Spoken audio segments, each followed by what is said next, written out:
नमस्कार दोस्तों, स्वागत है आपका एक बार फिर से हमारे इस चैनल अच्छी बातें पर। दोस्तों, इस वीडियो में हम सुनेंगे ठाकुर जी महाराज के द्वारा बताए गए बहुमूल्य बातें और उन बातों को अपने जीवन में उतारने का पूरा प्रयास करेंगे। दोस्तों, चैनल पर पहली बार आए हैं तो चैनल को सब्सक्राइब कर लीजिए और वीडियो देखने के बाद अच्छी लगे तो लाइक करके कमेंट बॉक्स में राधे राधे लिखना ना भूलिएगा। जय श्री कृष्णा, राधे राधे। भगवान श्री कृष्ण की कृपा आप पर सदैव बनी रहे। चलिए दोस्तों, वीडियो शुरू करते हैं। पत्नी का जो एक धर्म है उसे पातिव्रत धर्म कहते हैं। यदि केवल अपने पति को भगवान मानकर और उनकी आराधना में, तो वो मोक्ष पदवी भी प्राप्त करती है और जो चाहे वो प्राप्त कर सकती है। पातिव्रत धर्म में बड़ी भारी सामर्थ्य है। सच्चाई की परीक्षा तो तभी होती है जब विपत्ति आती है। तुम धैर्यवान हो, तुम धर्मात्मा हो, तुम हमारे मित्र हो या तुम हमारे अर्धांगिनी हो, इसका परिचय तो तभी मिलता है जब विपत्ति हो। अर्थात मित्र विपत्ति में हो तो उस समय उसे छोड़ना नहीं चाहिए। तुम विपत्ति में हो तो धर्म नहीं छोड़ना चाहिए, धैर्य नहीं छोड़ना चाहिए। अगर पति विपत्ति में है, बहुत संपत्ति अपहरण हो गई, ऐसे पति का किसी भी तरह से मन न दुखावे कि अब आपके पास तो कुछ रह नहीं गया, हमारी आप कामनाओं को पूर्ण नहीं करे। धीरज धर्म मित्र अरुणारी, आपत काल परखे चारी। जो ऐसी स्थिति में अपने पति का सहयोग करती है। वनवास हुआ, सियाजू ने ना तो जनकपुर का सुख स्वीकार किया ना अवधपुर का। कहा जहां प्रभु श्री राम के चरण, वही मुझे करोड़ों अयोध्या जैसा सुख मिलेगा। यदि कोई स्त्री अनुसुईया जी उपदेश करे सियाजू को, अपने पति का किसी कारणवश अपमान, धन नहीं है, उतना विद्वान नहीं, उतना ज्ञान नहीं, और तुम्हारे ही कर्मवस्तु तुम्हारा पति बना है, उसका अपमान, पातिव्रत धर्म की यहां चर्चा करें। क्योंकि सबसे बड़े पतिव्रताओं में शिरोमणि है श्री अनुसुईया जी, जिन्होंने भगवान हरि हर और ब्रह्मा को 6-6 महीने के बालक बना दिया अपने पातिव्रत धर्म से। वो कह रहे हैं कि पति का अपमान न करें, अपने भगवान के समान समझे। यहां पातिव्रत धर्म की चर्चा प्रपंच की नहीं। बात यहां बहुत अध्यात्म की चरम ऊंचाई की बात करें अनुसुईया जी, इसको लौकिक में घसीटोगे ना तो ये तर्क वितर्क के साथ। अगर हमारा इष्ट धर्म जोर का है ना, तो सामने कुछ हो ही नहीं सकता। इसका प्रमाण हम तुम्हें देते हैं। जालंधर राक्षस और वृंदासती परम पवित्र चिदानंद भगवान को पति वरण करने के लिए तपस्या कर रही। देवर्षि नारद जी आए, तुम्हारा क्या उद्देश्य है? तो वृंदा ने कहा, हमारा उद्देश्य है भगवान श्री हरि को पति रूप में प्राप्त करना। तो उनका पहले तुम्हारे पातिव्रत धर्म की परीक्षा होगी, तुम एक निष्ठ हो कि नहीं, तो आज्ञा कीजिए। उनका जालंधर को पति रूप में स्वीकार करके और पातिव्रत धर्म को आप प्रमाणित कीजिए, नारायण तुम्हें पति रूप में प्राप्त हो जाएंगे। कोई भी बड़े से बड़ा देवता जालंधर का बाल बांका भी नहीं कर पाया। क्यों? क्योंकि सती अपने सतीत्व में सब देवताओं ने विनय की कि वैसे आराधना तो आप ही को पति रूप में प्राप्त करने की थी। नाथ, आप स्वीकार कीजिए, नहीं तो जालंधर का आतंक, राक्षस और पतिव्रता वृंदा, वही तुलसी जी के रूप में और शालिग्राम के रूप में श्री हरि। आज भी उनको ब्याह किया जाता है, पूजन किया जाता है, तुलसी जी चढ़ाई जाती। जब हम किसी को इष्ट मान लेते हैं तो उसमें दोष दृष्टि नहीं होती, और जब हमें प्यार होता है ना, तो उसका दोष भी गुण ही नजर आता है। और सच्ची बात है कि सबके हृदय में भगवान बैठे। यदि हमारी निष्ठा है तो तुम हिल नहीं सकते, हमारी निष्ठा के विपरीत नहीं चल सकते। जब भगवान नहीं चल पाते तो तुम तो इंसान हो। ये था नाम प्रपद्यन्ते तास्ते, मेरे लाला बनकर घुटने के बल हमारे आंगन में चलो, तो अनंत ब्रह्मांडों का पिता घुटनों के बल चल रहा नंद बाबा के आंगन में या महाराज दशरथ जी के आंगन। मंगल भवन अमंगल हारी, द्रवहुषु दशरथ अजीर बिहारी। दशरथ जी के आंगन में विचरने वाले, कैसी लीला! अनंत ब्रह्मांडों का पिता बालक बन करके, जब वो बन सकता है तो तुम्हारे निष्ठा और पातिव्रत धर्म में वैसे ही चलेगा जैसे तुम विचार करोगे, क्योंकि तुम्हारा पातिव्रत धर्म पवित्र। हमारा क्या होता है कि हम दूसरों के तो दोष फटाक से बोल देंगे। बैक में आप दृष्टि घुमाओ अपने ऊपर, तब लगेगा वो तो कम है।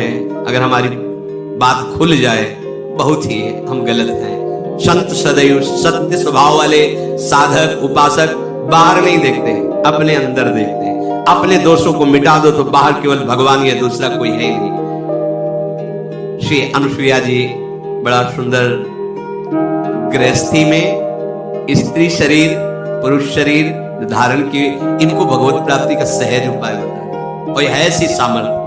ऐसे लिए स्त्री के लिए एक सुदृढ़ भगवत प्राप्ति का मार्ग है, जो घर परिवार में रह रही अपने पति में भगवान की भावना करना। मेरे पति ही मेरे भगवान हैं, ऐसी भावना से आठों पहर उनकी आज्ञा में रहना।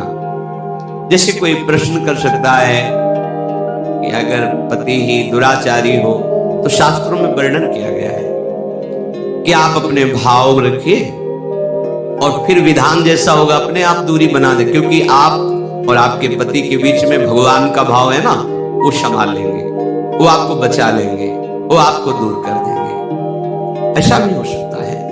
अलग अलग मायाकृत रूप है और आंतरिक भाव में जाएंगे जब विचार पे, तो आपके ही कर्म का फल भुगताने के लिए ऐसा स्वभाव वाला पति दिया गया है, ऐसी भावना। तो हमारे कर्म निश्चित अपने कर्म के प्रभाव से ही पति का वरण होता है। जैसे हमारे कर्म गायत्री के अनुष्ठान के द्वारा गायत्री जी को प्रसन्न करके जो कन्या प्रकट की थी उनका नाम सावित्री जी हुआ था। बहुत ही तेजस्विनी राजकुमारी थी। जब वर वरण की बात आई तो उनके पिता ने आदेश किया कि तुम स्वयं घूमो मृत्युलोक में और जो तुम्हें वर पसंद आएगा उसके साथ प्यार करते। इतना प्यार करते और वो गायत्री जी की कृपा से प्रकट हुई थी, इसलिए उनका नाम सावित्री। बड़ी तेजोमयी कांति, अद्भुत ज्ञान, मंत्री और विशाल सेना साथ राजकुमारी वर वरण के लिए। स्वयं तुम देखो, बहुत राजकुमारों को देखा, मन में ही नहीं आया। जंगल से गुजर रही थी, देखा एक लकड़हारा लकड़ी काट रहा है। दृष्टि गई, देखते ही लगा ये मेरे प्राणपति। रुक गए। मंत्री से कहा आदर से इनको नीचे उतारो। वो तो क्या अपराध बन गया। सैनिक घेरे हुए राजमंत्री। हाथ जोड़कर राजकुमारी ने कहा मैं आपको पति रूप में वरण करती हूं। तो उनका आप नेत्र हैं आपके, आप देख पा रहे हैं मैं कौन हूं। लकड़ी काट के बेचता हूं और अपने माता पिता की सेवा करता हूं। मेरे पास रहने का ठिकाना नहीं, खाने का। वो आपका राज वैभव का प्रभु, मैं राज वैभव को पति नहीं बना रही हूं, आपको पति रूप से वरण। मेरा मन मान गया है, मेरा मन राजी हो गया है आपको देख के, आपके सौंदर्य को, आपके गुण को, आपके घर को, आपके वैभव को देखकर मैं पति नहीं बना रही, मेरा मन मान गया है। आपके माता पिता कहाँ है? बोले जंगल में एक झोपड़ी में विराजमान। ठीक है, मंत्री से कहा ये स्वीकृत है, पूरी जानकारी ली, वापस लो। जब वापस गए तो वहां बैठे हुए थे देवर्षि नारद जी। आओ बेटी। राजा ने कहा वर वरण किया? हाँ। मंत्री ने पूरी बात बताई। देवर्षि नारद जी ने कहा नहीं नहीं नहीं, गलत हो गया। तो बोले आप यही देख के तो कह रहे होंगे ना कि घर नहीं है, संपत्ति नहीं है, तुम राजकुमारी हो, कैसे निर्वाह होगा? ये सब मैं जान रही हूं, नहीं है उनके पास। बोले नहीं, एक बात और है, वो ज्यादा दिन जीवित नहीं रहेंगे। 1 वर्ष में उनकी मृत्यु का योग है, वो मर जाएंगे। बहुत है, ये निष्ठा देखो, बहुत है 1 वर्ष। अगर मैं एक दिन भी उनके नाम का सुहाग भरने को पा गई तो आज जीवन निर्वाह कर जाऊंगी उनके लिए। कैसा हमारा देश यति और सतियों का देश है। जैसे एक सन्यासी सर्वत्यागी, ऐसे साफ सुख की भावना केवल अपने पति में निहित करके भगवान को रिझा लिया। ये वो पातिव्रत धर्म है। अब सब भगत ही थोड़ी होते हैं, सब धर्म से ही थोड़ी चलते हैं। नारद जी बहुत प्रसन्न। उन्होंने कहा एक बार जिसका वरण कर लिया बस।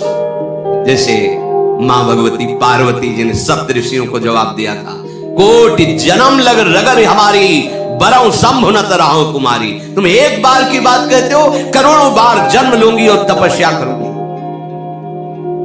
और वर के रूप में वरण करूंगी तो महादेव को ही वरण करूंगी। माना महादेव अवगुण भवन, विष्णु सकल गुण खार, जेहि कर मन जेहि सम रमे ते ही सन। मान गए आपकी बात पर, मेरा मन रम गया है शिव में, करोड़ बार जन्म लूंगी लेकिन महादेव को ही वरण करूं। ये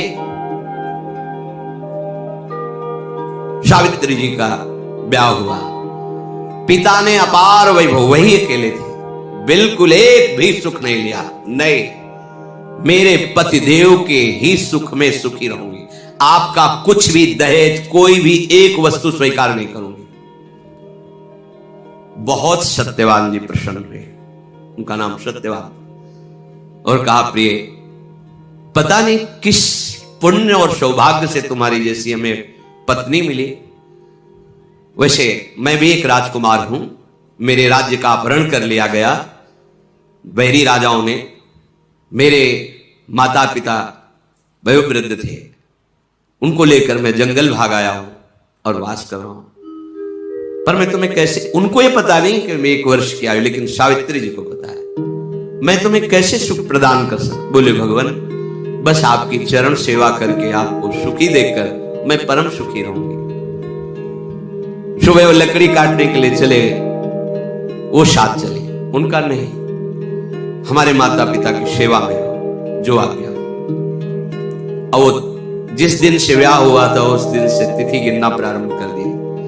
धीरे धीरे जब कुछ महीने व्यतीत हुए, उन्होंने अन्न छोड़ दिया।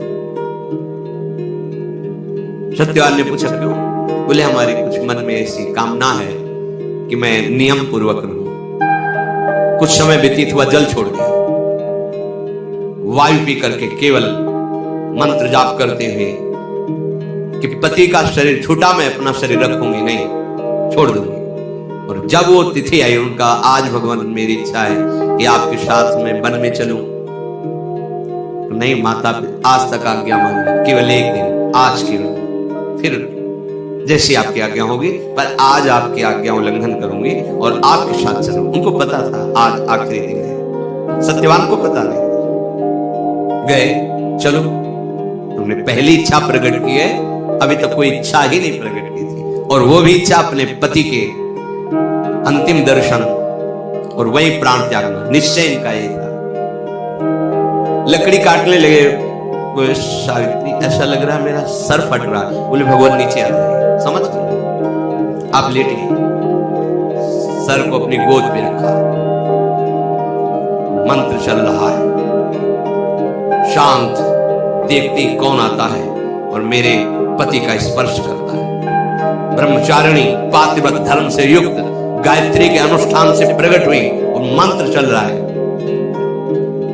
यमदूतों की तो सामर्थ्य नहीं, साक्षात धर्मराज है, यमराज रूप में नहीं, धर्मराज के रूप में। उनके 2 रूप हैं, पापियों के लिए भयानक यम रूप, जो यमदूत पहुंचते हैं, महान दंड देते हैं, लेकिन जो धर्मात्मा पुरुष होते हैं, जिससे पाप और धर्म दोनों, फिर वो उनके लिए थोड़ी सुविधा होती, और जो धर्मात्मा पुरुष होते हैं वह साक्षात धर्मराज पहुंचते हैं। लेकिन जहां भक्त होते हैं वहां भगवत पार्षद पहुंचते हैं, ऐसे है।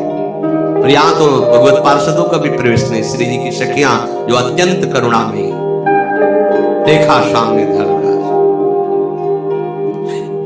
मंत्र का प्रभाव, मूर्तिमान धर्मराज, उनका बेटी, तुम्हें धैर्य धारण करना होगा। वो मूर्छित हो गए सरकार, उनके आते ही प्रक्रिया है प्राण घसीटने की, मूर्छा गए। तो उनका भगवान, ये मेरे पति है, आप प्राण ले लो और देह की रक्षा करो, ऐसा कैसे हो सकता है? ये हमारे प्राण है। उनका समय तो पूरा हो गया, मैं तुम्हारे पति को सूक्ष्म शरीर में यातना देह में लेकर अब जा रहा हूं। बोले आप अपना काम कीजिए और मैं अपने धर्म का निर्वाह करूंगा। खींचा सूक्ष्म प्राणों को, बंधन से बांधा, यमपाश से चल पड़े। सावित्री जी मंत्र बल से पीछे चल पड़े। कंकन किंकिनी की झनकार तो पीछे मुड़ के, उनका बेटी, असंभव है, मृत्यु होने के बाद जीव को अपने कर्मों का फल भोगना ही पड़ता है, वो किसी का साथ निर्वाह नहीं कर सकता। तुम वापस चली जाओ। उनका आप अपने कर्तव्य का पालन करें, हम अपने कर्तव्य का पालन करें। आगे बढ़े, पीछे का तुम्हारे पति प्रेम को देख करके तुम्हारे हृदय में उत्साह हो रहा है, तुम वरदान मांगो। केवल सत्यवान के प्राणों को छोड़कर, इस जीवात्मा को छोड़कर तुम कोई भी वरदान मांगो। उनका सुना है हमारे सास ससुर राजा थे, उनका राज्य वैभव उनको पुनः प्राप्त हो जाए, उनके नेत्रों की ज्योति प्रकट हो जाए, ऐसी हमारी इच्छा है। तथास्तु। फिर चले, देखो एक और वरदान मांगो और आप वापस चले। तो हमारे माता पिता के पास केवल हम ही संतान थी, पुत्र नहीं था। एक पुत्र प्रदान कर दीजिए, अर्थात भाई। तथास्तु। फिर देखो बेटे, हम तुम्हें बार बार कह रहे हैं, यहां से आगे की यात्रा सूक्ष्म देह से होती है, स्थूल शरीर से नहीं। तुम अपने पातिव्रत धर्म से युक्त हो, इसलिए मुझे देख पा रहे हो, मेरे साथ चल रहे हो, पर अब उचित नहीं है। एक और वरदान मांग लो। तो अब मुझे भी एक पुत्र चाहिए। उनका तथास्तु। बोले रुक जाओ, मैं एक पतिव्रता हूं और बिना पति के संतान कैसे हो सकती है? धर्मराज जी फंस गए, पतिव्रता के वचन में धर्मराज जी फंस गए, सत्यवान को छोड़ना पड़ा। ये